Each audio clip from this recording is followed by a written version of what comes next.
নমস্কাৰ, কি খবৰ আপোনালোকৰ? আজি দেওবাৰ আৰু ৰাতিপুৱা শুই উঠি গা পা ধুই আহি গ'লোঁ।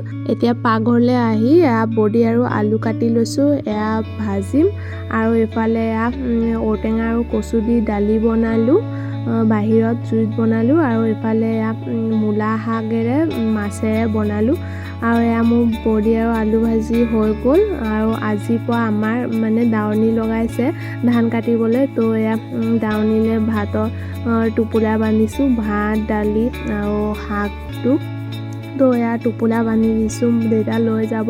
তাৰপাছত অকণমান পাছত মোৰ পাৰ্চেল আহিলে। অহাৰ লগে লগে মই কুৰ্তিটো পিন্ধিয়ে ল'লোঁ, এইটোৱে আহিলে পাৰ্চেলত। তো তাৰপাছত আমি তিনিজনীয়ে গৈ আছোঁ মোৰ লগৰ এজনীৰ ঘৰত বজতি। তো আমাৰ লগৰজনী কেইদিনমান পাছত বিয়া, আৰু তো খবৰ ল'বলৈ আহিছিলোঁ। আৰু বৰটেঙা কাটি আছে, চুইটিও এফালে গুচাই আছে। তাৰপাছত সিহঁতৰ ঘৰৰ আগফালে পথাৰ আছিলে, তো আমি পথাৰত আহিয়ে বৰটেঙাটো খাব লৈছোঁ আৰু চবে মিলি।